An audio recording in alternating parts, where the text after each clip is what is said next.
agradeciendo a Sergio y a los compañeros también ponentes que están acá, que me hacen el honor de escuchar la ponencia, vengo a hablarles de estrategias de paisaje para la adaptación al cambio climático. Aquí podemos detectar 3 palabras claves con las cuales voy a iniciar la presentación, que es la definición de cambio climático, como la estoy, digamos, acotando dentro del proyecto, la definición de paisaje, y obviamente vamos a hablar de Cartagena de Indias aplicando estos 2 elementos.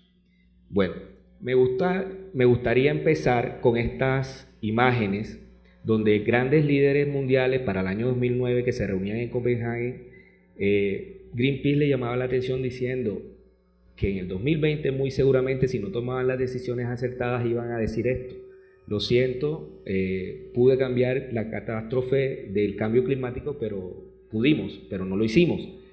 Para mí es, digamos, es una campaña publicitaria, digamos, donde hay una masa crítica fuerte y que creo que es muy acertada, porque realmente quienes toman las decisiones ya deben actuar. Esta mañana Roberto nos decía, hay que actuar ya, y definitivamente hay que actuar ya. Para mí esto es muy diciente. Yo espero que ustedes hayan tomado la ilustración para iniciar de la misma manera. Ok, pero entonces empezamos a hablar de calentamiento global, algunos hablan de efecto invernadero, otros hablan de cambio climático, y a veces nos perdemos en toda esa terminología. Por eso quería gráficamente acotar un poco el tema. El calentamiento global es producido por, básicamente, deforestación. Deforestación que es producida a su vez, en términos urbanísticos, por la urbanización difusa. Es decir, las grandes extensiones urbanas que a medida que van haciéndose de asentamiento básico a megalópolis van consumiendo mucho ecosistema y mucho territorio. Okay. Eso de una u otra manera va eliminando grandes masas arbóreas que de una u otra manera también evitan el calentamiento global por la reducción de la temperatura y por la fijación del carbono. Okay. El efecto invernadero. El efecto invernadero es, yo diría que es similar a poner una tapa en una olla, donde hay una combustión. Al taparla, obviamente, la presión que se genera es mucho mayor y hay una serie de revueltas internas que producen unos desajustes digamos, del elemento que se esté cocinando. En este caso no estamos cocinando nosotros. La destrucción de la capa de ozono, producto de compuestos que tienen fluorocarbonados, que evitan, digamos, el rechazo de rayos ultravioleta. Esos rayos ultravioletas penetran a la atmósfera donde estamos nosotros, en la biosfera, y generan un calentamiento mayor junto con los gases invernaderos que técnicamente llamamos GEI o gases de efecto invernadero. Todos son productos de la combustión, todos, y básicamente de la combustión de productos orgánicos. Luego tenemos la desertificación, que está un poco asociada con la deforestación, pero la desertificación desde el punto de vista de ingeniería ambiental se toma como un efecto más producto de la lluvia ácida y del monocultivo, la explotación del suelo con un solo tipo de cultivo que lo empobrece. Básicamente eso serían, digamos, a grandes rasgos lo que produce el calentamiento global. Ese calentamiento global produce el cambio climático, y el cambio climático no es más que la alteración de fenómenos meteorológicos productos de los ciclos del agua y del aire. Ya sabemos que el ciclo del agua es evaporación, condensación, precipitación, infiltración, etcétera, etcétera. Y el aire son las masas de aire que por calentamiento o enfriamiento suben o bajan de la atmósfera, y por la traslación producen lo que llamamos vientos. Toda esta combinación de ciclos generan los fenómenos meteorológicos. Ahora bien, si esos fenómenos meteorológicos hemos estado viéndolo toda la vida, podríamos decir entonces que el cambio climático es natural. Y sí, si nos vamos a la historia, a la prehistoria, a la anteprehistoria, nos damos cuenta que habían glaciaciones y que luego el mundo se calentó, llegando a una temperatura promedio de 14 grados centígrados, promedio a nivel mundial, hizo posible el desarrollo de la vida. Y además, de una u otra manera, gestó los territorios como los conocemos hoy, con la cultura, con la gente y con la adaptación de la gente a esos territorios. Eso pasó hace muchos años, sigue pasando. El problema es que el cambio climático de hoy es producido de manera acelerada y además tiene causas antrópicas básicamente. Cuando digo antrópica, digo el hombre o la humanidad. Bueno, el cambio climático produce fenómenos naturales, como lo había dicho, ¿verdad? Esos fenómenos naturales se convertirían en amenazas en la medida en que se produzcan estos tipos de eventos. Aumento del nivel del mar, lo pongo en esa sigla para que se vayan familiarizando, es una sigla técnica. El exceso de lluvias y el aumento de la temperatura. El exceso de lluvia, estamos hablando donde se han registrado típicamente periodos de lluvia con tal grado, cuando hablamos de exceso precisamente porque varía en demasía ese fenómeno. De pronto puede ser bueno para lugares donde nunca ha llovido, que puede ser una bendición, pero realmente puede ser una gran amenaza para otras zonas. Ok, estos eventos, en la medida en que nosotros no estemos preparados con nuestras infraestructuras creadas, geométricamente, antropizadas, culturales, etcétera, lo construido, pues pueden convertirse en una alta vulnerabilidad. Estos términos, eventos, vulnerabilidad y riesgo, son parte de lo mismo y son términos técnicos que se utilizan en la gestión del riesgo. Estamos hablando del cambio climático como un riesgo. Entonces, la vulnerabilidad son daños físicos a la infraestructura y el patrimonio construido y a la alteración de los ecosistemas naturales. Si una infraestructura está adaptada al cambio climático, deja de ser vulnerable. Entonces, la vulnerabilidad es una proporción del daño factible producto de un fenómeno natural que se convertiría en ese caso en una amenaza. Y obviamente esta vulnerabilidad genera como resultado un riesgo. En este caso, para el análisis de Cartagena, el riesgo es una disminución de la sostenibilidad y competitividad urbana que tenemos actualmente. Ahora más adelante vamos a ver qué es Cartagena. Ok, en ese orden de ideas, el más grave, y teniendo en cuenta el marco temático de este seminario, me gustó compartir con ustedes esta imagen en donde nos damos cuenta que hay un rango de 10 ciudades que van a tener graves afectaciones por aumento del nivel del mar dentro de, estamos en 2050, en el año 2050. Vemos ciudades como Nueva York, como Miami, Nueva Orleans, en el caso de Sudamérica, Guayaquil. Obviamente hay otras ciudades, pero estas son como las 10 ciudades más de mayor riesgo en términos económicos. En China tenemos a Guangzhou, tenemos en Vietnam a ciudad Chiao Minh, en la India tenemos a Mumbai y a Calcuta, y Guangzhou es la ciudad en China que, digamos, a nivel mundial es la primera en la lista. Tiene más o menos el riesgo en términos económicos, más o menos se aproxima a los 13 billones de dólares. Esa es la cifra que nos están dando en esta imagen. Ok. La siguiente palabra clave de la conferencia es el paisaje. El paisaje, definido por el Convenio Europeo del Paisaje y la Iniciativa Latinoamericana del Paisaje, que sería como el similar en nuestra zona, en esta parte del planeta, define el paisaje como cualquier parte del territorio tal y como la percibe la población. Quiero subrayar, percibe la población, cuyo carácter sea resultado de la acción y la interacción de factores naturales y o humanos. Ojo, ¿por qué hablo de cómo la percibe la población? Porque finalmente el paisaje es un imaginario colectivo. Ok, es la proyección cultural de una sociedad en un espacio determinado desde una dimensión material, espiritual, ideológica y simbólica. El paisaje es pues un lugar y su imagen. El paisaje es el constructo. Yo digo que aquí hay una relación incestuosa porque para mí siempre la cultura ha sido el producto de la relación del hombre y su medio y el territorio. Y luego esa cultura creada por el hombre e interacción con el territorio genera lo que conocemos como paisaje. Es decir, ya no podemos, a partir de esta presentación, yo espero que todos nosotros no concibamos el paisaje como algo físico, sino como la interpretación de eso físico que le damos de manera colectiva. ¿Ok? Entonces ahí entran a jugar un factor importante, el significante y la participación de nosotros como constructores de ese significante. El paisaje es en buena medida una construcción social y cultural, siempre anclado, eso sí, a un sustrato material y físico. Eso es una definición un poco más elegante de lo que yo traté de explicarles ahora. Ok, ¿cuáles son los elementos que componen ese paisaje? En primer lugar, la sociedad. En segundo lugar, la naturaleza. Ok, la sociedad por las formas de ocupación y usos del suelo. por la organización del medio construido y por las infraestructuras que nosotros hemos colocado sobre ese territorio para adaptarlo a nuestras necesidades. Una de las necesidades que tenemos que apuntar ahora es la del cambio climático, la adaptación al cambio climático.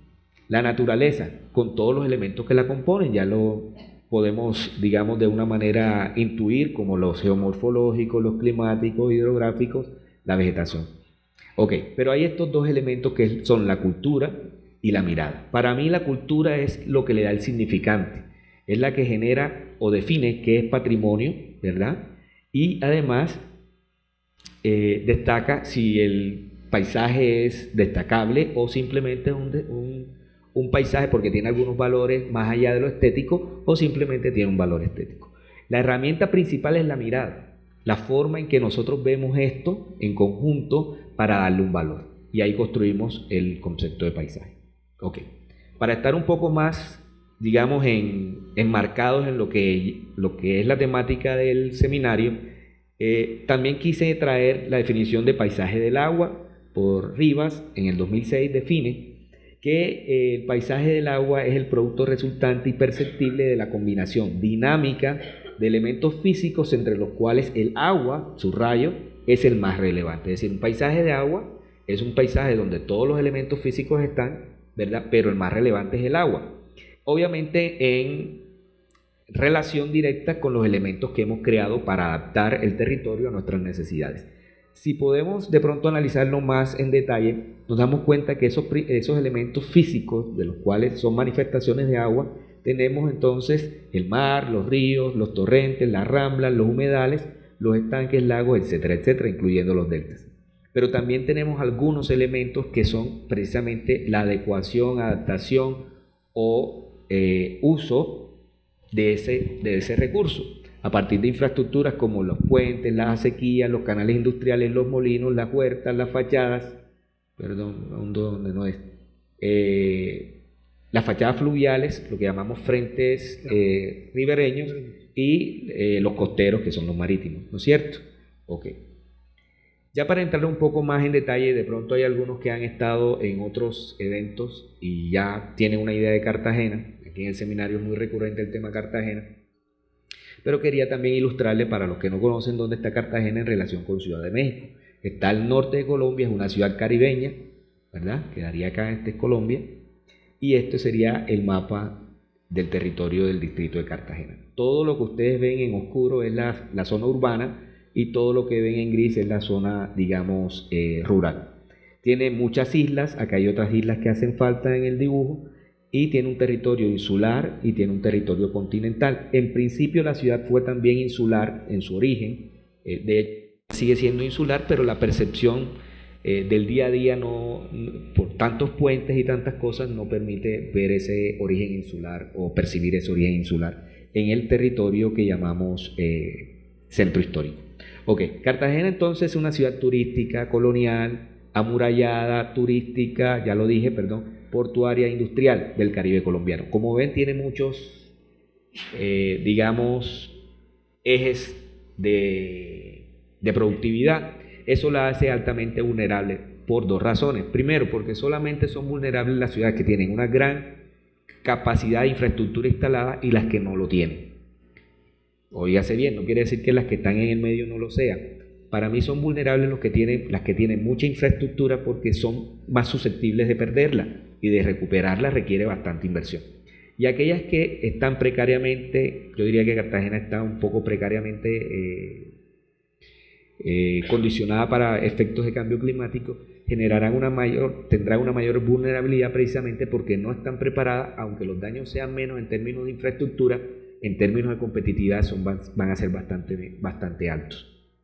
Ok, Cartagena fue fundada en el 1533 por don Pedro de Heredia, tiene aproximadamente 1 millón de habitantes y 709 kilómetros cuadrados de superficie, estamos hablando de toda la superficie. 304 kilómetros de costa, ¿verdad? Que todo esto, desde el territorio insular de Barú, que hoy tiene una gran proyección turística con grandes hoteles internacionales, cadenas internacionales, cuyo digamos, paradigma es Cancún. Obviamente apenas está explotando el desarrollo y hacia la zona norte, que tiene una tendencia al desarrollo residencial o de segunda residencia, tipo zonas francas residenciales, tipo las que hay en República Dominicana. O Punta Diamante aquí en Acapulco. O Punta Diamante en Acapulco. Ok.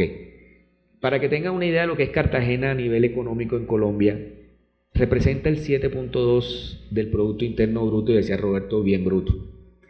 La altitud en promedio es de 2 metros sobre el nivel del mar, y la temperatura promedio, Sergio dirá que no es así, 28 grados centígrados, porque el que va de afuera lo siente como más caliente. Como 48. Como 48. Pero realmente las estadísticas muestran una temperatura media de 28 grados centígrados y una alta humedad relativa, que es la que genera esa sensación de mayor calor, que es del 75%. Okay. Cartagena de India fue erigida en una posición estratégica desde el punto de vista geográfico. Cartagena de India todavía no se ha estudiado, y yo quiero insistir, o insisto, cada vez que tengo la oportunidad de decirlo. Cartagena fue fundada en un territorio maravilloso que tiene unas características desde el punto de vista paisaje natural formidables. De un punto de vista estratégico, militar, también fueron vistas por la percepción del español cuando llegó a colonizar esas tierras, tremendamente importantes. Cartagena llegó a ser la joya de la corona, la ciudad por donde salía toda la riqueza de Sudamérica hacia las estaciones de La Habana, y de La Habana podría ir directamente a España. El tema es que Cartagena no tenía agua dulce, no hablemos de potable, no tenía agua dulce. Para mí ha sido siempre un misterio de por qué Cartagena rompe ese patrón de fundación, de asentamiento que se venía dando en la historia de los asentamientos de la humanidad. Si siempre el hombre buscaba generar un asentamiento, un lugar estratégico, pero que tuviera la disponibilidad de agua, ¿por qué Cartagena fue fundado pese a que no la tenía? El fundadero de los Yacos. Sí, era mucho más importante el paisaje, por eso es el motivo del tema, el paisaje, de revalorizar el paisaje, y además aprovechar el tema del cambio climático para incluirlo como un valor agregado a lo que ya tenemos como ciudad industrial, turística, histórica, colonial, lo que quiera. El punto es que el paisaje es el elemento más importante que tiene Cartagena, ¿verdad? Y el paisaje ya existía con una relación, o sea, ya existía con elementos de formidable naturaleza, y además con elementos de tipo antrópico. Ya existía un poblado indígena donde fundaron Cartagena, pero no tenía agua, y ese poblado no tenía una población permanente, porque eran indígenas, que vivían en poblaciones mucho más altas donde había agua, como Turbaco, y acá tenían como un puesto de avanzada para tomar caracuchas y cosas de estas que utilizaban para la piedra caliza y esas cosas que utilizaban dentro de sus rituales. Los españoles pasaron por Cartagena, vieron una bahía formidable, no encontraron agua y siguieron hacia el sur, casi llegando hasta Panamá. Pero de una u otra forma, estos españoles percibieron, fíjense lo que yo les decía al principio, percepción, tuvieron una visión sobre Cartagena y dijeron, vamos a devolvernos, y pese a todas esas condiciones, generaron un asentamiento que hasta hoy persiste. Obviamente hoy tenemos agua, producto del acueducto, producto de una obra colonial que se llama el Canal del Dique, acá ahora lo vamos a ver, que es un brazo del río Magdalena, que es el río principal que atraviesa, el país, y que realmente fue la avenida de la colonización, la autopista de la colonización para lo que hoy llamamos Colombia. En ese momento fue la Nueva Granada. Ok. Fue tan importante Cartagena para los españoles que decidieron fortificarla para proteger de los piratas las grandes riquezas que ahí se acumulaban, producto de toda la explotación de metales que se hacía en toda Sudamérica. Ok, pero Cartagena no tuvo dinero, Cartagena era simplemente un lugar de paso de la riqueza. Sin embargo, fue fortificada de una manera exorbitante. O sea, los costos de esa fortificación y ese amurallamiento de Cartagena fueron tan altos que en un momento el rey de España decía, con tanto dinero que he gastado en la fortificación de Cartagena, yo debería ver esas fortificaciones desde aquí. Eso es una leyenda que existe y realmente demuestra toda la importancia que se le dio a Cartagena en términos de inversión.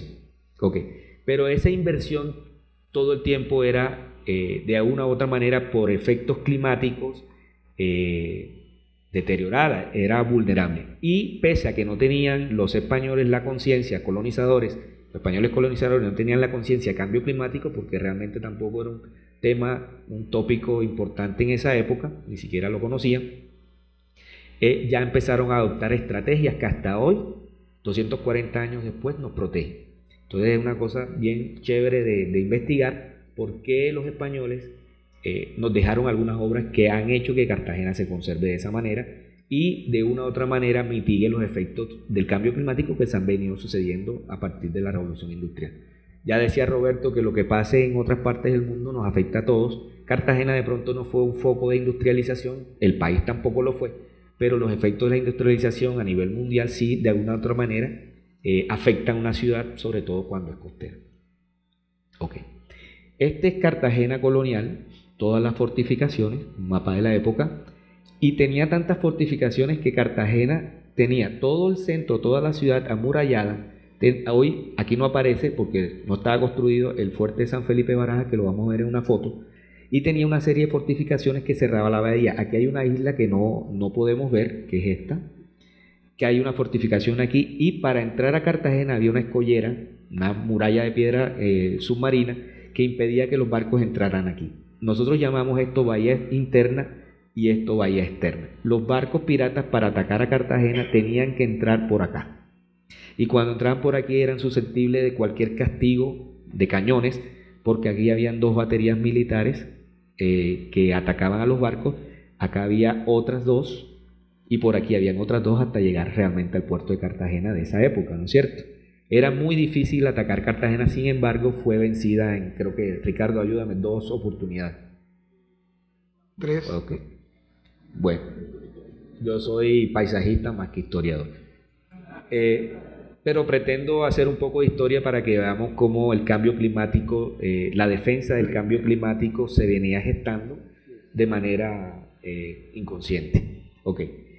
Si ven esta zona que está amurallada y está aquí justo frente al mar Caribe, en 1771 inicia Antonio Arévalo la escollera de la Marina, que es todo esto, ¿verdad? Es una muralla de piedra que también replica en lo que llamamos Boca Grande, que es esto acá, para cerrar la bahía. Entonces tiene una escollera aquí y una escollera acá. Esa escollera, ¿verdad? La inicia en 1771 y creo que 20 años después quedan terminadas sobre esta muralla, ¿verdad? Que es a nivel del mar. Hoy está fundada la avenida Avenida Santander, que próximamente se llamará un proyecto bicentenario, y precisamente es toda una franja, crea una franja de protección de todo el amurallamiento que tenía la ciudad, o que tiene la ciudad hasta el día de hoy en esta zona. Más adelante lo vamos a ver. Ok. Terminando esta parte del contexto histórico de defensa del cambio climático de la ciudad, me gustaría leer esto que dice que solo al mirar el pasado y recordar lo que fue la ciudad y lo que ha sido su transformación física humana, y al dimensionar las inclemencias de la naturaleza, podemos proyectar una ciudad competitiva y adaptada al clima del futuro. Esta es como la sentencia que inicia lo que serían las estrategias del paisaje. Ok, veamos entonces Cartagena hoy. Aquí hay unos turistas tomando agua de coco en una esquina. El calor, yo creo que la foto dice mucho del calor que se siente, sobre todo por la humedad. Hemos experimentado valores máximos de 36 grados, 37 grados, con una alta dosis de humedad. El problema es que estamos experimentando, o se prevé, que vamos a tener de 0.17 sobre la temperatura grados centígrados, o sea, okay. Vamos a tener un incremento por década de 0.17 grados centígrados. Eso es lo que esperamos según las proyecciones. Esto, que aparentemente es una cifra muy insignificante en términos de sensación climática, es bastante fuerte. Un solo grado de temperatura, un árbol en promedio baja 1 hasta 4 grados centígrados, dependiendo del tipo de masa arbórea, y ya se podrán imaginar si cuando estamos, bueno, de pronto ustedes acá porque el clima es un poco templado y benévolo, pero en una ciudad como Cartagena, cuando ustedes experimentan el calor a la intemperie y luego entran debajo de un árbol o una sombrilla, la sensación es fuerte y solamente hemos bajado 1 grado centígrado. O sea, la sensación es como si le hubieran echado agua encima. Es así de fuerte la sensación. Entonces 0.17 grados centígrados es, aunque un indicador numérico bastante bajo en términos de sensación climática, es bastante alto. También esperamos lluvias superiores a 250 milímetros al año, y eso son graves consecuencias para la infraestructura que tenemos instalada en el momento. Se han registrado incluso, pensamos que para el 2100, es decir, dentro de unos 85 años, 80 años, vamos a tener un incremento de entre 80 y 100 centímetros, 1 metro, del nivel medio del mar. Entonces vamos a tener problemas de erosión costera, de eliminación de playas, que es un factor de la competitividad porque es un atractivo turístico. Vamos a tener problemas, ya tenemos de hecho problemas sobre la costa urbanizada, y también vamos a tener demasiados problemas sobre las costas irregulares o sobre las cuales hay asentamientos irregulares. En este contexto ya nosotros experimentamos inundaciones, racionamientos de agua y de energía en ciertos periodos, sobre todo cuando hay lluvia, y no importa el barrio, puede ser el barrio de estratos más altos. Cartagena hoy está recibiendo muchos más compradores de inmuebles, de apartamentos, de casas, de gente que viene de afuera y que cuestan 2, 3 millones de dólares, que es una cosa absurda. Sin embargo, tenemos una ciudad que no tiene la capacidad instalada para proveer una buena calidad de vida a personas que invierten esa cantidad de dinero. Además, estamos atrayendo más personas que engrosan los cinturones de pobreza y que obviamente se instalan en las zonas más vulnerables de la ciudad. Entonces tenemos un deterioro general de la infraestructura y un aumento de las enfermedades. No sé si están enterados de una enfermedad que se llama el chikungunya, que es parecida al dengue, pero afecta laboralmente a las personas porque durante un periodo de 6 hasta 3 años puede dejar a una persona con problemas de artritis que se pueden convertir en problemas serios. Es decir, es una especie de dengue que incapacita a la persona de manera drástica. En Cartagena hay una epidemia de esta enfermedad. El año pasado, en diciembre, yo fui víctima, y casi todos las personas que conozco que trabajan conmigo en la universidad, fuimos afectados por el chikungunya. Aún hoy a veces nos levantamos con problemas en las articulaciones, y es producto precisamente del estancamiento de agua y de procesos de calentamiento, porque realmente el vector más importante de esta enfermedad es el mosquito, y el mosquito, las condiciones ideales son el calor y el agua estancada, 2 fenómenos que son producto del calentamiento global, obviamente que pueden ser fenómenos naturales, pero que hoy son amenazas porque nuestra infraestructura no está adaptada a esos incrementos. Miren esto es una lluvia de 1 hora, este es el reloj público, era la puerta principal de la ciudad, ¿verdad? Es un lugar histórico y además un ícono de la ciudad, y aquí hay una plaza que está más o menos a unos 20-30 centímetros debajo del nivel del agua, y vemos como en una lluvia de 1 hora prácticamente la ciudad colapsa. Este es el centro histórico. Una lluvia de 1 hora o 2 horas prácticamente incluso hasta tenemos permiso para no ir a trabajar. Una de las excusas recurrentes es que cuando llueve la gente no se presenta a trabajar, y ya es como comúnmente aceptado de que ese problema es una excusa. Eso afecta gravemente la competitividad y la productividad de una ciudad que tiene tantos frentes productivos como el industrial, el turístico, etcétera, etcétera. Esto es en la zona, no solamente en la zona consolidada o la zona histórica, sino también obviamente en los asentamientos informales que están en la zona lacustre, en un lago o una laguna que llamamos Ciénaga de la Virgen, que ahora se las voy a mostrar, es donde hay también mucho problema, mucha mayor vulnerabilidad. Estos son barrios semiformales o tratando de formalizar algunos asentamientos informales que están cerca a la Ciénaga de la Virgen. En ese orden de ideas les muestro este plano que nos da el INVEMAR, el Instituto de Investigaciones Marinas, donde nos muestra esta zona que ustedes ven aquí cuadriculada, es la zona urbanizada. Y todo lo que ustedes ven en azul es lo que en 2040 puede ser afectado por temas de aumento del nivel del mar. Es decir, estamos prácticamente 500 metros sobre el borde actual, hacia adentro, en promedio es lo que sería el territorio afectado, que podría estar entre 20 hasta 1 metro dentro de 2080 años, estaría prácticamente sumergido, y eso configura todo un territorio nuevo para la ciudad. Prácticamente desaparecería el paisaje más significativo que tenemos, que es la ciudad amurallada, que es lo que le da origen a toda la competitividad que hoy tenemos.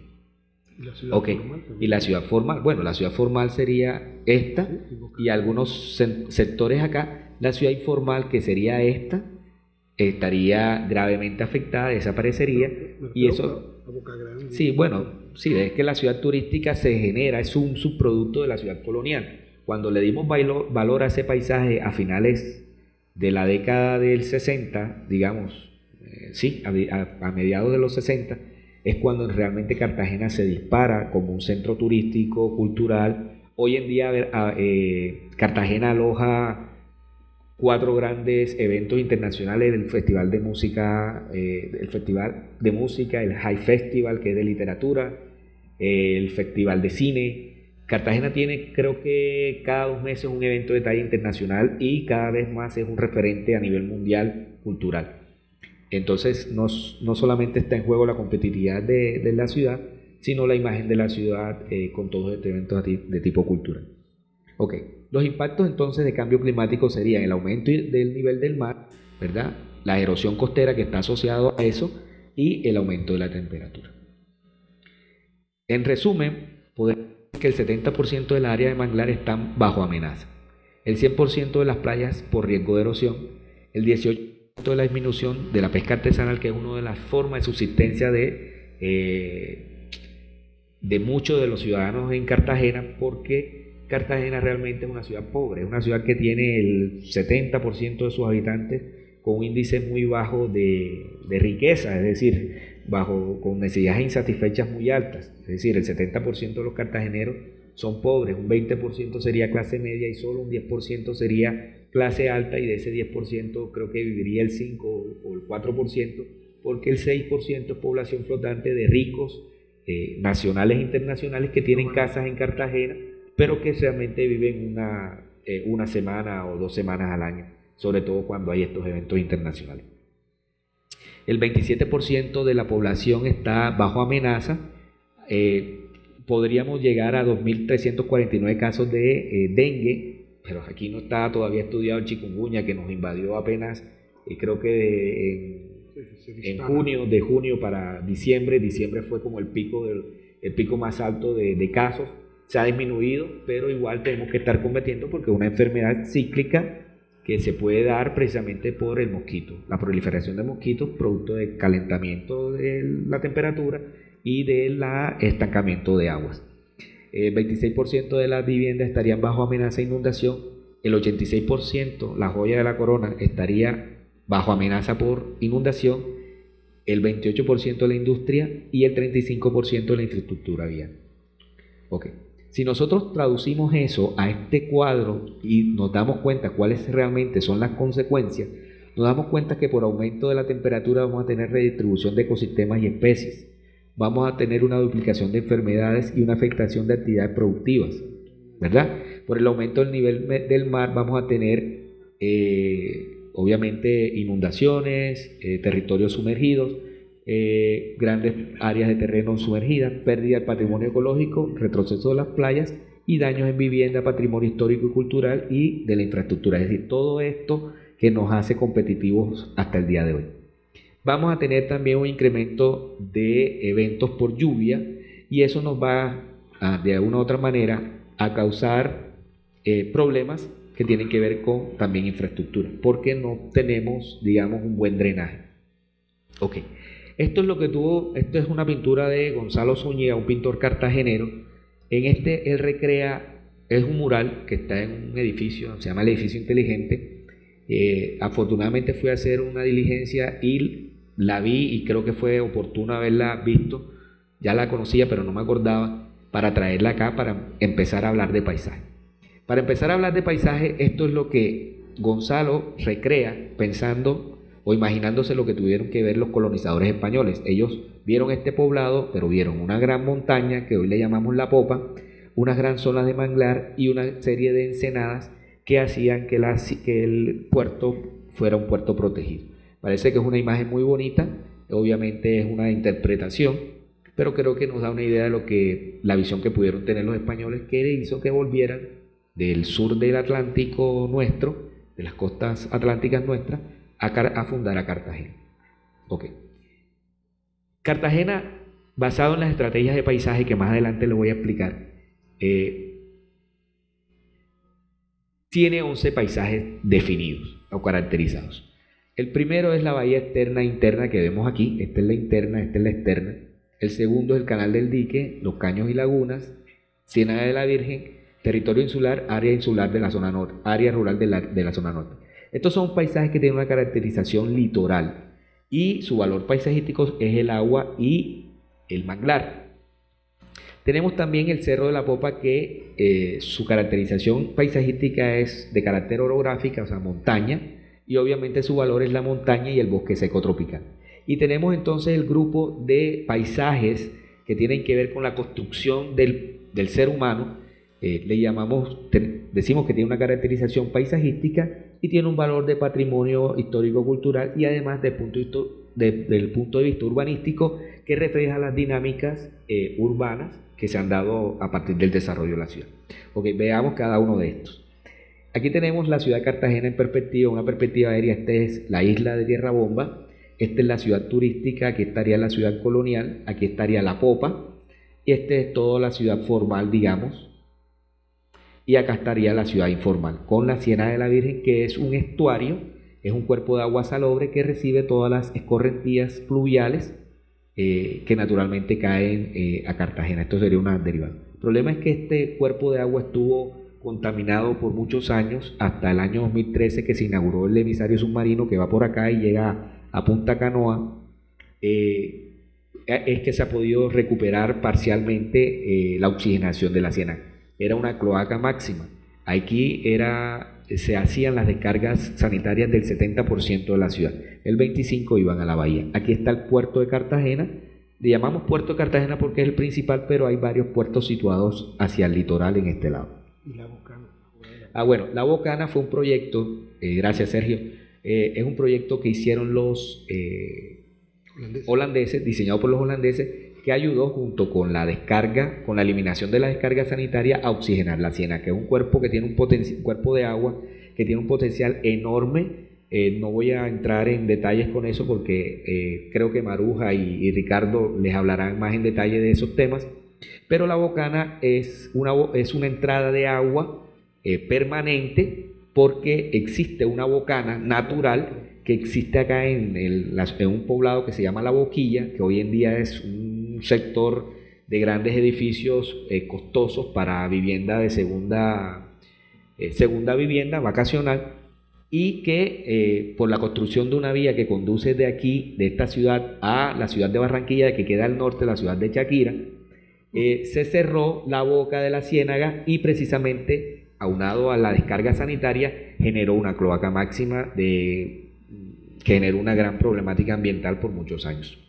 Ok, entonces vamos viendo este mapita aquí y vamos viendo el paisaje y vamos viendo el lugar. Este es el canal del dique, que es un brazo del río Magdalena que se trajo a Cartagena precisamente para buscar también que el puerto era tan importante, no tener que ir a Barranquilla, que es donde desemboca el río, sino que también hubiera una entrada, digamos, una conexión entre el río, que era la avenida principal del país durante el periodo de la industrialización. Es una idea colonial, pero realmente se construyó, creo que en la República, y para poder conectar el puerto de Cartagena con el río Magdalena. El problema es que aquí se trae mucho sedimento que está cerrando constantemente la bahía, y además está dañando todo un parque natural de corales que se llama Isla del Rosario, muy bonito. Ahora vamos a ver una fotografía, y que trae graves consecuencias tanto para la competitividad como para ese paisaje natural. ¿Y sedimenta el canal de la Sí, obviamente sedimenta la bahía, el canal de entrada. El otro es el de cuerpos de agua intradistritales, caños y lagunas, que es este cuerpo que conecta todo lo que es la Ciénaga de la Virgen con la bahía, ¿no? Entonces, todos estos son canales que podrían convertir a Cartagena, algunos le llaman la Venecia de América, no sé qué, pero son paisajes que hemos descuidado, no le hemos dado el frente, y que realmente tienen un valor paisajístico y cultural muy importante. y de punto de vista ecológico y para adaptación al cambio climático también muy estratégico. Bueno, esta es la panorámica de lo que serían los cuerpos de agua mirada desde aquí hacia acá. Ok, la Ciénaga de la Virgen, miren qué hermoso está esto, pero todos los asentamientos que están alrededor son informales, ¿verdad? El 70% de población pobre que yo les decía de Cartagena, que tiene Cartagena, se asienta básicamente sobre esto que le llamamos en la zona suroriental. Este es el cuerpo de agua magnífico que es la Ciénaga de la Virgen vista desde la popa, que es un punto turístico, y bueno, y vemos la dimensión que esto podría ser, tiene un gran potencial turístico también y ecológico. Esto es una isla, la isla grande del Rosario. Vean que son todos un ecosistema coralino, de arrecifes coralinos, que queda mucho más acá abajo de la isla de Tierra Bomba. Tiene un gran potencial turístico. Algunos de los ponentes que nos han visitado del sur y allá siempre terminan con Sergio en estas islas. Haciendo una excursión de estudio. Una excursión de estudio, pero que es un lugar, esto es una de las tantas islas que hay, es una isla que es, digamos, un archipiélago de islas que tiene un gran potencial turístico. Algunas tuvieron problemas de uso, precisamente porque habían sido invadidas, pero como son territorio del Estado, hoy en día se ha recuperado bastante. Se han dejado algunos usos, sobre todo los que estaban bien, con buenas construcciones, precisamente para poder generar un servicio turístico en la zona. Ok. Tenemos entonces también el territorio de la zona rural del norte, que hoy en día se está visualizando como zona de vivienda estrato alto, de grandes mansiones, grandes complejos turísticos. Este es un hotel, se llama Caribaná, tiene uno de los campos de golf más importantes de Latinoamérica. Ya Cartagena acaba de convertirse en una ciudad precisamente que va a generar un evento anual de golf de gran envergadura a nivel, de nivel internacional. Nick Close creo que es el máximo diseñador, el más prestigioso de campos de golf, fue el que diseñó este campo de golf. Aquí estaba en construcción, pero esta es una foto que ilustra la idea del punto de vista paisajístico que tiene esta zona que está en desarrollo. Esta es la popa, llamada así porque parece la popa de un barco invertido. Aquí hay un convento y es parte recurrente del imaginario colectivo desde el punto de vista paisajístico de todos los cartageneros. O sea, para los cartageneros, Cartagena es mar, murallas y la popa. Creo que al revés. ¿La popa? Las murallas y el mar. Bueno, las murallas primero. Ok, entonces aquí tenemos el centro histórico y sus fortificaciones. Vemos las fortificaciones del centro histórico. Acá está la zona turística, la bahía. Esto es el mar Caribe y la popa. Y hablando de lo mismo, vemos el castillo de San Felipe. Esto es un cerro acorazado, una montaña acorazada que protegía la ciudad desde tierra. No, paradójicamente todos creen que era un fuerte para apuntar a los barcos en la bahía, y no, era para defender la entrada en tierra, porque los piratas de una u otra manera también vieron que por aquí había una forma de invadir a la ciudad por este flanco. Siempre se venían por acá y eran atacados, y este lado, al ser menos protegido, generó este puntico que está aquí, que es el castillo de San Felipe. Es la fortificación más grande, más imponente que hicieron los españoles en todo el territorio americano. Esta es la bahía. Estos son los cuerpos de caños y lagunas que le había mostrado para ir armando el rompecabezas. Esta es la bahía interna, ¿verdad? Acá está la bahía externa, y esta es la isla de Tierra Bomba. Y acá está el mar Caribe. La ciudad turística, esto es una foto un poco vieja, ya tiene un poco más de edificios. El sector turístico, playas, ahí se ven un poco blancas, pero realmente son grises, que sería toda esta península que está acá. Y obviamente también hay una franja en Marbella, Crespo, que se está haciendo el túnel de Crespo, y toda la zona de la Boquilla.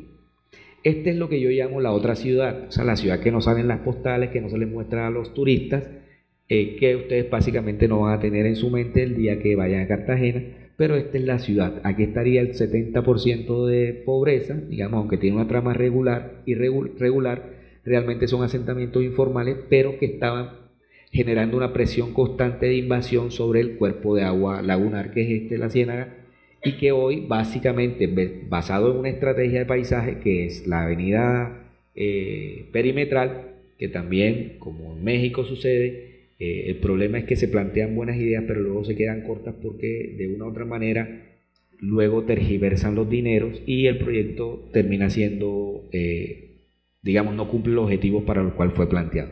Más adelante lo vamos a ver. Este es el resto de la ciudad.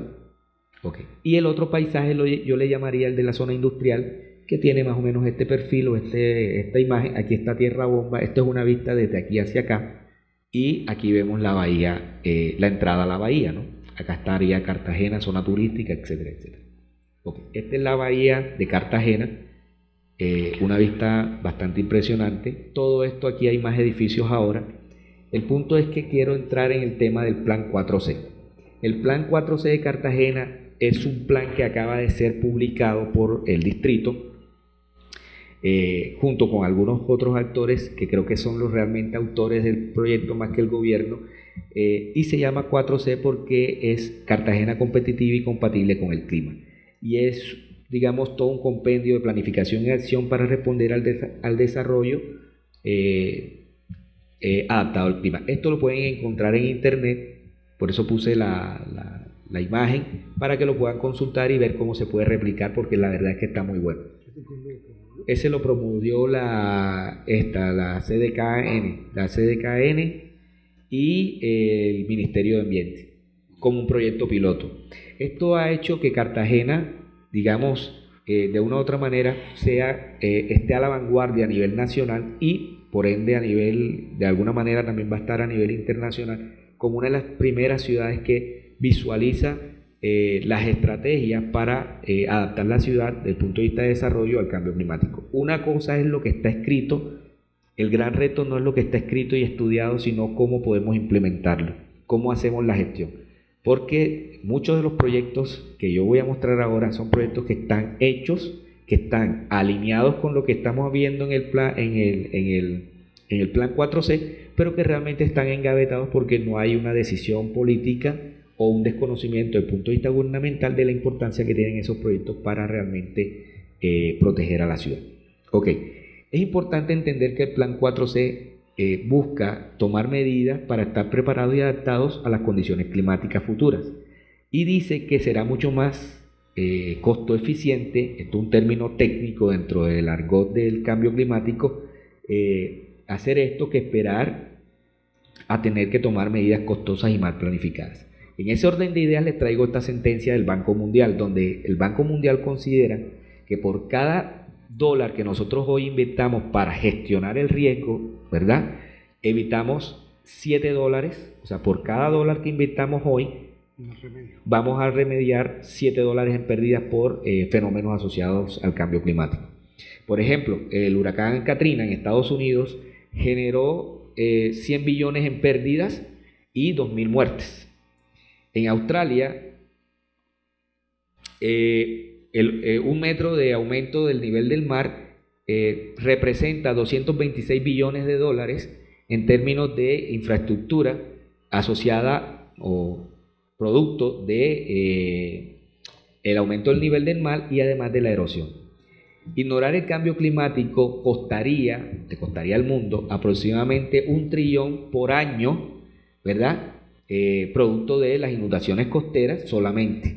Y eso es más o menos lo que representa la economía total de Australia. Esto que ustedes ven aquí relacionado con Australia, porque el ejemplo que encontré es situado en Australia, pero lo más importante es entender que por cada dólar que hoy invirtamos generamos un ahorro de $7 por eventos futuros. Okay. El plan entonces tiene varios ejes transversales. El primero es los ciudadanos y la adaptación al cambio climático, la restauración ecológica del agua y la vida, y la adaptación integrada al desarrollo económico de la ciudad. Para los que saben de desarrollo sostenible, subliminalmente tenemos los 3 pilares del desarrollo sostenible: la economía, la ecología y la sociedad. Los 3 elementos pilares del desarrollo sostenible están aquí enmarcados con otro nombre. Es decir, que finalmente el desarrollo sostenible es una visión de desarrollo sostenible sobre el ecosistema principal ecológico es lo que nos va a permitir adaptarnos a los cambios y a los riesgos que estamos afrontando. Aquí vimos en forma circular, lo vemos aquí en forma, digamos, de cuadro. Tenemos 3 programas que les acabo de mencionar. Pero como para mí el tema es el paisaje, ¿cómo puedo insertar el tema del paisaje aquí? Y aquí es donde yo intervengo. Ok. Es decir, ya hay un plan hecho y sobre ese plan trato de montarme generando, digamos, una masa crítica con el tema de estrategia del paisaje. Ok, sobre el tema de la protección del patrimonio histórico y sobre el tema de la adaptación basada en ecosistemas. Entonces, ¿qué son las estrategias del paisaje? Son actuaciones o políticas a favor del paisaje, sobre todo en temas de ordenación del territorio, medio ambiente y patrimonio. Una estrategia de paisaje entiende el paisaje como por favor me ayudan ahí, ¿qué dice? Como un capital territorial, un servicio suministrado por el capital natural y con un gran valor cultural. Eso es lo que es una estrategia de paisaje. ¿Quién dice esto? Bueno, yo les había hablado del Convenio Europeo del Paisaje y les había hablado de la Iniciativa Latinoamericana del Paisaje, que digamos es el reflejo del Convenio Europeo del Paisaje. Esta iniciativa está empezando. Básicamente es un espejo de lo que pasa en Europa con respecto a esto. Ya hay iniciativas en este sentido en Europa. Por ejemplo, los atlas de paisaje que están en Europa, en Eslovenia, en España, en Eslovenia, en Bélgica y en Francia. Hay uno muy importante, además de un atlas de paisaje, que se llama la Estrategia del Paisaje de Andalucía, sobre la cual baso el modelo que voy a mostrar, y también el manual metodológico del estudio del paisaje de la Comunidad Valenciana. Se los recomiendo como dos instrumentos para los que les interese el tema, para que lo consulten en internet y ahí explican paso a paso cómo se debe hacer el estudio que voy a enseñar más adelante. Ok. Para establecer cuáles son las estrategias de paisaje, yo tengo que hacerme estas preguntas. ¿Cómo podemos identificar y caracterizar los paisajes? ¿Qué tipo de valores debemos identificar? ¿Cómo podemos evaluar la calidad de estos paisajes? ¿Qué objetivos de calidad paisajística debemos pretender conseguir? ¿Y cómo podemos traducir estos objetivos de calidad paisajística en directrices útiles para el planeamiento territorial y urbanístico como una medida de adaptación al cambio climático? Ok, veamos eso. Todo eso lo podemos contestar haciendo un estudio de paisaje. ¿Qué es un estudio de paisaje? Es un instrumento de dinamización y mejora de la calidad del territorio y una herramienta muy útil para orientar los futuros desarrollos urbanísticos y territoriales, preservando la identidad, por eso que es importante la participación ciudadana, de cada uno de estos, contribuyendo a la funcionalidad de la estructura verde del territorio. Eso que llaman infraestructura verde del territorio, técnicamente yo le llamo estructura ecológica principal de un territorio. Y esa es la clave para la adaptación y mitigación de los efectos de cambio climático, desde el punto de vista de paisaje. Ok, los dos primeros los podemos abordar, si bien lo que yo les decía de los mapas del paisaje, de la estrategia del paisaje andaluz, de la metodología de estudio de paisaje de la Comunidad Valenciana, son intentos de conciliar las dos cosas. No hay una metodología precisa, pero todos coinciden en este cuadrito que les voy a mostrar. Es decir, todos coinciden en la identificación y caracterización del paisaje como un elemento para responder las dos primeras preguntas. La evaluación del paisaje para contestar cómo podemos evaluar la calidad de los paisajes. Y la definición de los objetivos de calidad paisajística para saber qué objetivos nosotros pretendemos obtener a la hora de diseñar vistas, etcétera, etcétera, sobre eso. Y por último, el establecimiento de criterios y medidas para contestar cómo podemos traducir todo esto en pro de una adaptación al cambio climático, siempre con la participación y con la participación de los ciudadanos mediante el establecimiento de indicadores de seguimiento y generando una base de conocimientos para poder construir sobre ella. Ok. La primera de ellas, que es la identificación y caracterización del paisaje, si lo hacemos en términos prácticos, podemos utilizar este cuadro, que es utilizar cartografía con una escala de 1 en 25.000 o 1 en 50.000 es lo recomendable, pero de acuerdo a la necesidad también pueden ser escalas, digamos, menores. Los elementos de configuración del paisaje, hacer una caracterización y análisis visual de ellos, como son la vegetación, dimensión histórica del paisaje, estructura del paisaje, estudio de las visibilidades, la detección de dinámicas recientes y tendencias inmediatas, y además el sentimiento del lugar que nos los produce ¿quién? el significado que darán las personas a través de la participación. También hacemos la valoración, que también puede ser a través de un análisis visual, de valores como de tipo estético, ecológico, productivos, históricos, bueno, el uso social, mitológico, etc. Mitológicos más que todo en México se pueden dar debido a que tienen una gran riqueza arqueológica y tienen muchos, digamos, todavía hay mucha población indígena o con el pensamiento indígena de sus ancestros que obviamente le pueden dar un valor significativo a ciertos territorios, cosa que nosotros desafortunadamente no tenemos allá. Ok.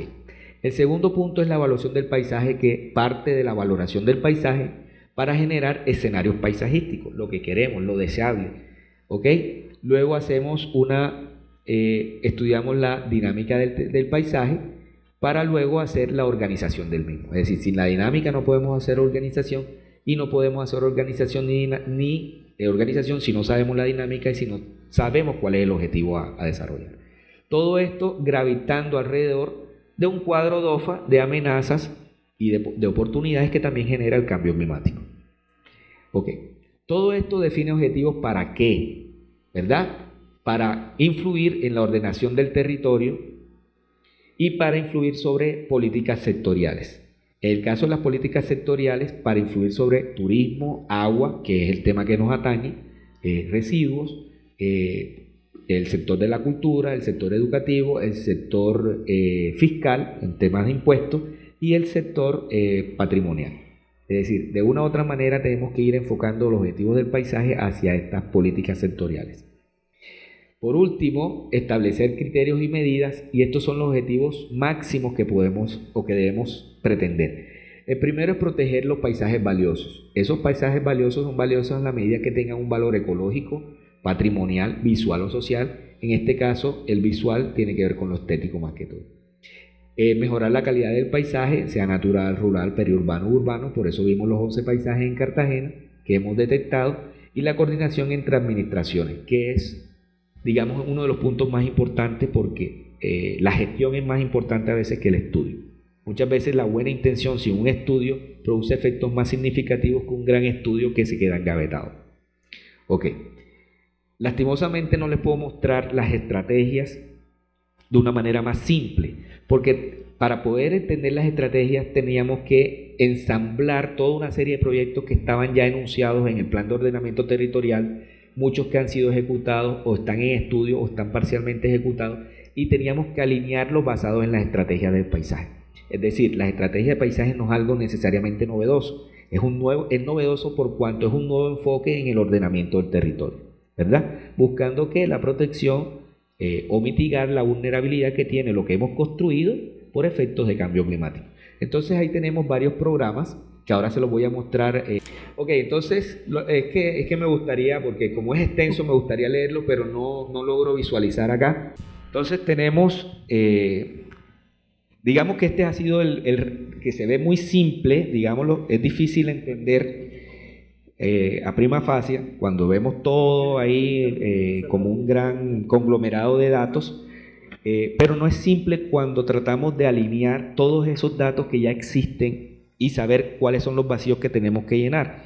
Entonces esta matriz nos sirvió para entender que tenemos, acuérdense que tenemos tres eventos climáticos que son el aumento del nivel del mar, la temperatura, el aumento de la temperatura y los eventos excesivos por lluvia.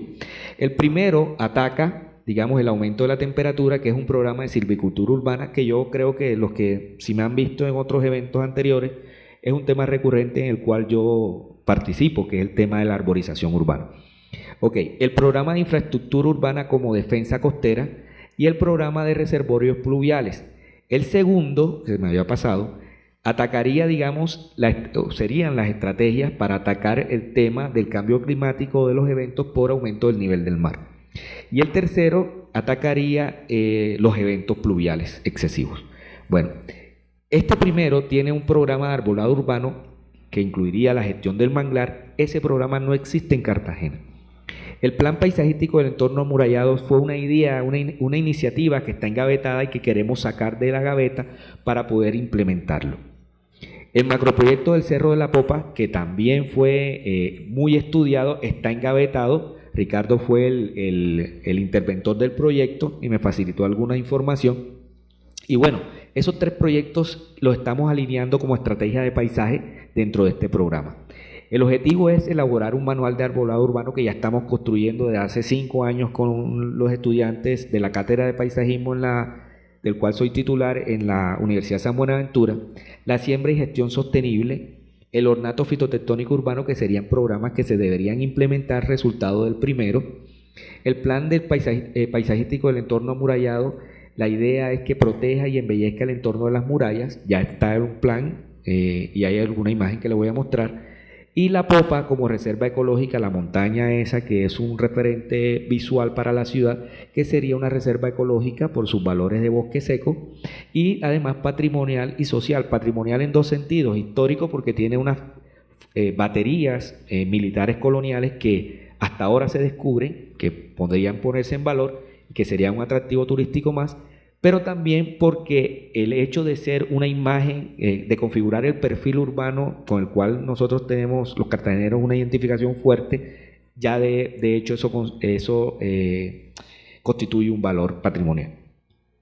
Ok, en el tema del programa de infraestructura de defensa, tenemos de espacio público y parques de frentes costeros. Yo de alguna manera trabajé durante unos 4 años en la oficina de espacio público y pudimos dejar algunos proyectos gestados, uno de los cuales se construyó, que fue, que les voy a mostrar una imagen, que fue Puerto Duro, que fue la recuperación de un borde acuático.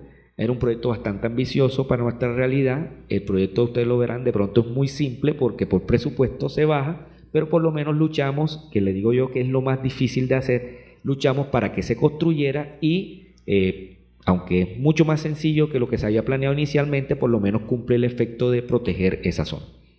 Ok, entonces tenemos espacios públicos sobre los frentes de agua. Entonces tenemos la construcción de la Avenida Bicentenario, la Sociedad Colombiana de Arquitectos de la Regional Bolívar, a la cual nosotros pertenecemos, generó un concurso de ideas para el diseño de la Avenida Bicentenario. Les voy a mostrar una imagen. La idea también fue alinear ese proyecto que está engavetado, traerlo y ponerlo en valor para poder gestionar, ponerlo sobre la mesa y empezar a trabajar para que pueda llegar a ser una realidad. Es decir, algunos de los proyectos que estoy mencionando ya existen, no los he diseñado yo, algunos he participado de manera activa, ya sea en su gestión o en su diseño, pero lo más importante es alinear esto dentro de la visión de estrategia de paisaje. Ok, tenemos la base naval como parque urbano. La base naval es una base militar que existe en Cartagena desde los años 50 o algo así. Están tratando de pasarla a una isla que ustedes veían ahí que era tierra bomba porque tiene unos terrenos para descongestionar una zona que está densamente poblada, que está en el sector turístico y crea un embotellamiento. Esa zona hay muchos desarrolladores inmobiliarios que quieren generar torres que entrarían a sumarse al paisaje construido que ya vimos ahí del sector turístico, pero que no le agregan valor ni calidad de vida a la ciudad. Estamos luchando porque yo creo que es el sentir ciudadano y nosotros como profesionales tenemos, y miembros de la Sociedad Colombiana de Arquitectos, tenemos una responsabilidad moral con el tema y estamos presionando mucho para que se convierta en un gran parque urbano y a la vez una terminal de cruceros, un atractivo más desde el punto de vista turístico. Tenemos la puesta en valor de la infraestructura de defensa costera colonial. Algunas de esas defensas están sumergidas. La construcción de espolones y tratamientos de borde costero, eso lo lograríamos con la Avenida Bicentenario. ¿Ok? Tenemos el macroproyecto de la bahía que ya está estudiado, mencionado. Bueno, lo estamos alineando con esta estrategia, que es la ampliación del canal de acceso marítimo y la reglamentación de actividades sobre la bahía. Además está el programa de ordenamiento de playas, que es la reglamentación de playas. Si ustedes algún día van a Cartagena, muy seguramente al venir van a decir, muy bonito, pero en las playas es muy incómodo estar porque hay muchos vendedores que molestan y no te dejan disfrutar del escenario, digámoslo así, del escenario paisajístico. La reglamentación de playas tiene que, de una u otra manera, no es un elemento físico, es un elemento normativo, pero que tiene que ayudar en ese sentido. Ok, entonces tenemos el plan maestro de drenajes pluviales. Vieron que cuando les mostré unas fotos de lugares emblemáticos de Cartagena que con una hora de lluvia generaba todo un caos y una inundación de unos 30-40 centímetros. el programa de Caños y Lagunas, que es de mediados de los años 80, que ha tenido unas reestructuraciones, pero que ninguna reestructuración le ha dado el valor desde el punto de vista estético y funcional que les voy a mostrar ahora. Queremos desengavetarlo también. El macroproyecto de Ciénaga de la Virgen, que es la recuperación ambiental e implementación turística de la Ciénaga, que antes era la cloaca máxima, como un elemento de valor turístico también para la ciudad, y además desde el punto de vista inmobiliario tiene un gran potencial de desarrollo. Y el macroproyecto del Canal del Dique, que nos aseguraría tener agua potable disponible para Cartagena, una ciudad que creció y nació sin la disposición del líquido preciado desde sus inicios, y que esto nos aseguraría, digamos, la sostenibilidad desde el punto de vista del acceso al agua. Obviamente también ayudaría a, por eso es que hay unas X en negrillas que son como el efecto principal sobre el cual estamos mitigando, pero también existen algunas X no resaltadas que generan una doble prestación de servicio de un proyecto. El caso del macroproyecto del Canal del Dique generaría una serie de beneficios también sobre la competitividad de la industria portuaria por el hecho de que no sedimentaría el canal de acceso, y además porque protegería el Parque Natural Isla de Rosario. Ok, este proyecto fue una idea de arborización, digamos, de plantear una paleta vegetal o arbórea para intervenciones sobre los entornos viales de la ciudad. Entonces teníamos el roble rosado, que es digamos, un ejemplar vegetal arbóreo introducido, no es propio de la ciudad ni del clima, pero ha tenido una adaptación bastante buena dentro del contexto urbano que tenemos. Es un árbol que crece rápido y que necesita menos mantenimiento que algunos otros, aunque sean autóctonos. La acacia roja, la palma lata y la uvita de playa. Bueno, voy a pasar muy rápidamente. Entonces, este sería el ideal, digamos, de la imagen que queríamos construir. El maní forrajero, que sería una planta cobertora que nos ayuda a evitar el tema de la hierba, de la grama, que le llamamos nosotros, que básicamente requiere mucha agua, y muchas intervenciones que se inician con grama terminan siendo un desastre porque finalmente no se pueden conservar. Este es sobre uno de los proyectos que le dije donde yo intervine, que sería, esto era una zona muy degradada, donde habían vendedores de comidas, pero era una cosa insalubre, en pleno centro histórico de la ciudad, y básicamente lo convertimos, obviamente los árboles todavía están en crecimiento, y lo convertimos, esta es la idea de proyecto, lo convertimos en esto, un embarcadero y el proyecto era un poco más de revista, de concurso, pero finalmente se bajó la calidad, digamos, desde el punto de vista de espectáculo a esto, que es mucho más simple, pero es realmente más acorde con nuestra realidad, sobre todo en términos de sostenibilidad económica. Esto es una idea que se tiene sobre algunos sectores viales, donde simplemente con esta imagen podemos ganar mucho y vendemos mucho la idea. Es una cosa muy simple, pero que tiene desde el punto de vista visual, tiene un impacto bastante grande. Esto es una de las zonas de las centralidades al sur de la otra ciudad que les había mencionado, y que simplemente con esto podemos vender rápidamente la idea de la arborización. O de esta, que es una valla. Esto es una idea conceptual que desarrollamos en espacio público para mitigar un poco los efectos de la contaminación visual y además ayudar a generar, desde el punto de vista de paisaje, un valor estético a la zona y disminuir la temperatura, porque esto iría con esta zona, con todos estos elementos, digámoslo así. Y básicamente esta es como la idea de lo que se debería implantar en la base de la columna, y cómo pudiera ser el sistema de enreda de plantas que estarían adosadas al tema de la columna.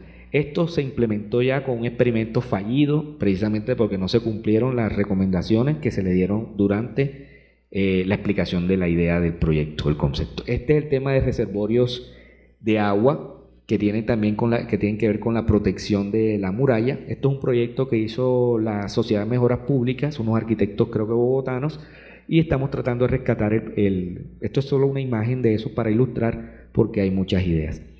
Este es el tema de la popa, generar unos senderos, una apropiación social, es decir, revalorizar también los sectores pobres, los sectores carenciados de la ciudad, generar unos recorridos turísticos para ascender a esta montaña, y desde aquí se percibe toda la ciudad. Y el proyecto, que sería la masa, digamos, topográfica o de gran valor este sería la montaña, aquí estaría el convento, y el estudio que se hizo genera estos subproductos, que es el Parque y Jardín Botánico de La Popa, Umbral del Cerro de La Popa, que es un gran elemento urbano, un gran artefacto urbano, la Loma de la Paz, que y la Loma Fresca, que serían dos sectores de recuperación piloto de vivienda, porque la idea es no quitar los asentamientos informales que se han ido comiendo la montaña, y sobre todo haciendo un proceso de forestación progresiva, y obviamente con problemas de erosión drásticos que básicamente están dejando el cerro casi que en nada, y generar un nodo de servicios turísticos para poder aprovechar el cerro y darle un valor como tal. Esta es la avenida Bicentenario, algunas de las ideas que se generaron durante el proyecto, muy interesante. Este es el remate en el laguito, por aquí estaría la escollera de Boca Grande, que construyeron durante la época colonial, y la idea es generar una especie de marina de remate. También me pareció muy interesante traerle este nuevo diseño de espolones, es decir, no simplemente crear una defensa costera, sino que darle un valor desde el punto de vista funcional. Esto sería un bar con unas luces y sería un lugar muy agradable, y esos se estarían sobre ciertos puntos. Esta es la zona turística, para generar un valor agregado sobre la zona. Es decir, no solamente generar defensa costera, sino un uso que ayuda a que los ciudadanos se sientan orgullosos o que tengan una apropiación sobre los elementos de infraestructura que se generen como defensa costera. Esta es otra idea, me parece muy importante. Esta es la avenida se llama la avenida Santander. Cuando uno va del aeropuerto a la zona turística a alojarse, pasa por el centro histórico. Esta avenida está construida sobre la defensa que se construyó en la época colonial, y esto sería un agregado que genera el diseñador del proyecto conceptual junto con otra escollera de la Marina, al estilo de la escollera de la Marina, generando espacios de gran valor paisajístico y funcional desde el punto de vista de espacio público para los ciudadanos como esta. Ok, aquí hay más de eso. Bueno, quiero pasar esto, son simplemente ideas. Esta es la base naval. ¿Son cuántas hectáreas, Richard? Ayúdame. Son como 30 hectáreas. Es una monstruosidad de espacio que está hoy prácticamente inhabilitado para el uso del público. Aquí hay un muro alto que básicamente aísla al ciudadano en este sector de la relación con el agua, que es la bahía, ¿no? La bahía interna. La idea es volverlo un elemento de gran valor paisajístico para la ciudad, un nuevo referente turístico para la llegada de cruceros. Actualmente llegan al puerto de carga y genera una serie de conflictos cuando entre la carga y las bucetas de los turistas, generando bastante inconformidad para eso.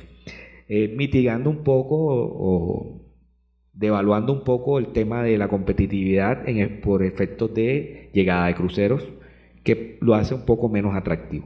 Bueno, la idea es generar, esto es de unos compañeros de la Sociedad Colombiana de Arquitectos que lo acaban de proponer, y es generar un gran parque urbano que tenga muchos elementos de valor, que serían artefactos urbanos también, como un oceanario, el muelle de cruceros y una serie de elementos para hacer eventos de tipo público.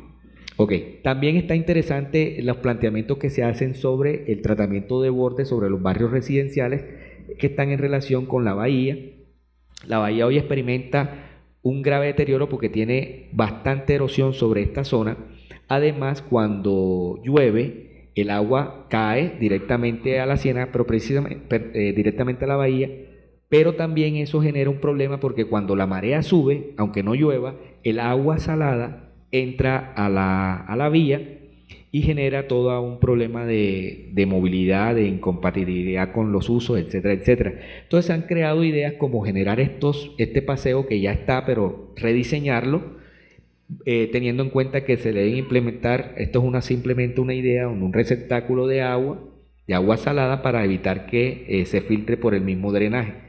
O de no, se está haciendo una especie de cheque, nosotros le llamaríamos cheque, donde se permite el drenaje del agua pluvial, pero no se permite por esclusa, no se permite el ingreso del agua cuando se aumente el nivel del mar. Bueno, esos son tratamientos, ideas que se tienen, estamos sobrediseñados, sobreestudiados, pero no se hacen. El problema es que no se han hecho.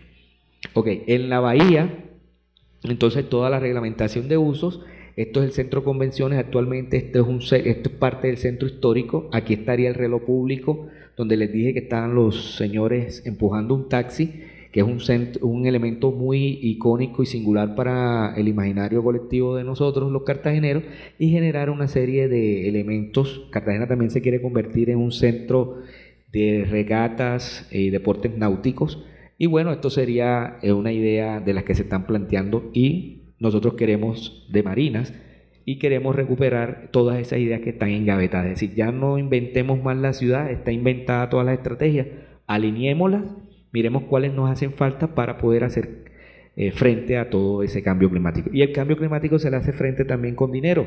Hay que producir competitividad para tener fondos para poder hacer realidad todas estas ideas.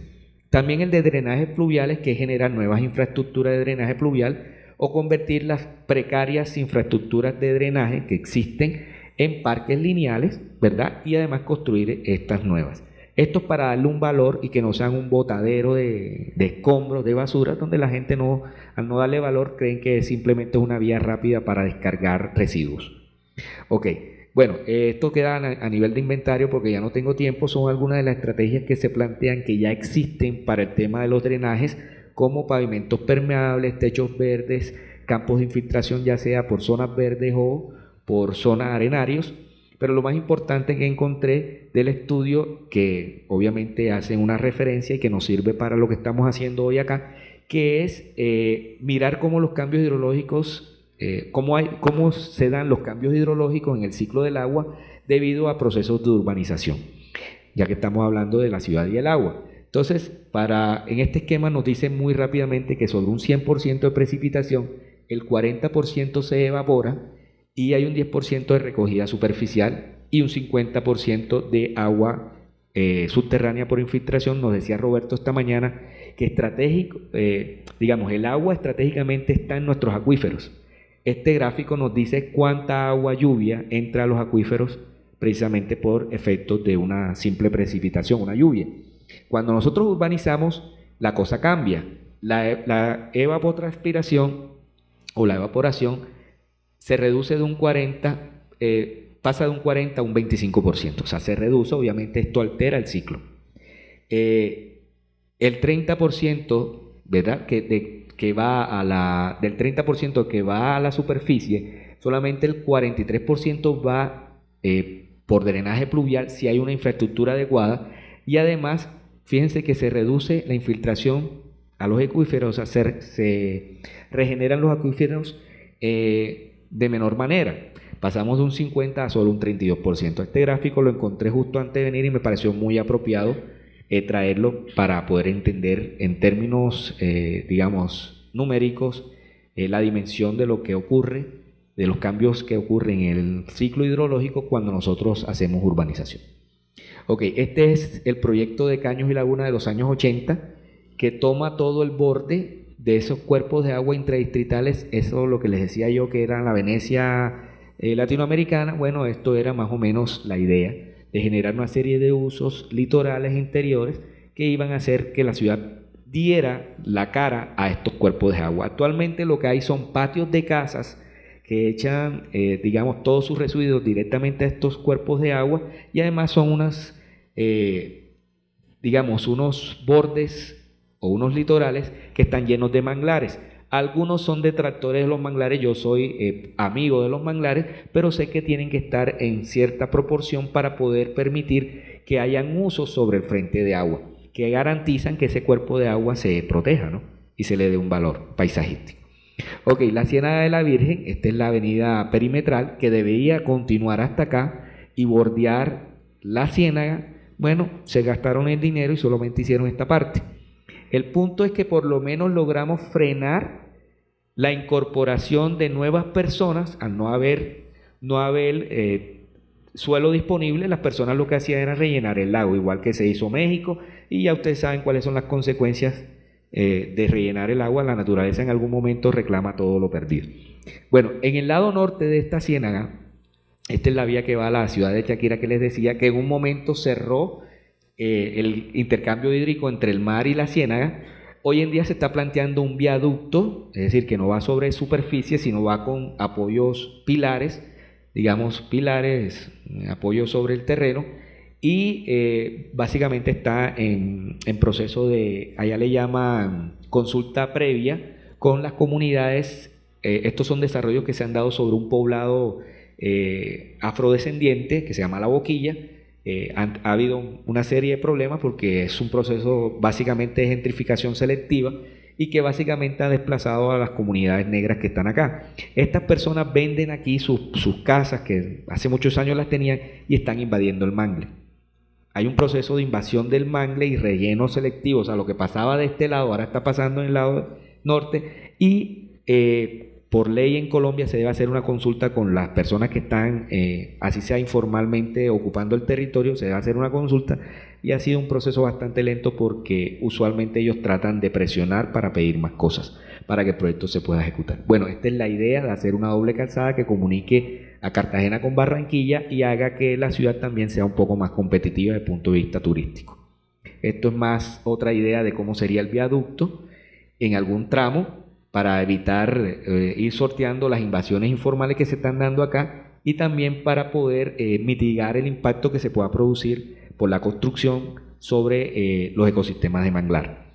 Ok, esto sería, digamos, los usos del suelo planteados en ese ecosistema que se llama Ciénaga de la Virgen. La vía que les mostré a medio construir llegó hasta aquí, debería llegar hasta acá, ¿verdad? Y esto que estoy mostrando queda en esta zona de acá.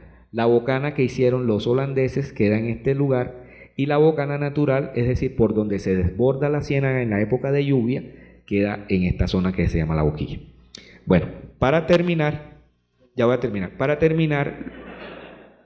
lo que yo quería traer acá era precisamente algo que estoy trabajando en el tema, aunque el doctorado que estamos haciendo es en patrimonio, el tema está enfocado hacia el paisaje. Lo que yo quiero lograr, digamos, con esta estrategia incorporada a ese plan del 4C y el cambio climático, es tratar de unir los conceptos de paisaje construido y paisaje natural bajo las iniciativas o los preceptos del Convenio Europeo del Paisaje y la Iniciativa Latinoamericana del Paisaje para generar un nuevo enfoque. Ese sería el aporte innovador. Ese aporte tendría que incluirse en lo que llamamos ecourbanismo o principios de ecourbanismo, generando a su vez un nuevo enfoque que influya sobre el ordenamiento del territorio. Si nosotros ordenamos el territorio bajo ese nuevo enfoque, buscando la sostenibilidad territorial y del patrimonio mismo, que es lo que nos hace ciudad, Cartagena, de una u otra manera debemos encontrar estrategias para enfrentar esos desafíos ambientales que nos supone el cambio climático. Yo creo que esto es básicamente un abrebocas de lo que vendrá. Si puedo venir nuevamente, regularmente venimos en 2 años, tendría que tener un avance. Me gustaría de pronto, si no cambia la temática, poder participar con el avance que haya tenido esto. Les agradezco entonces la atención. Pasemos a las preguntas.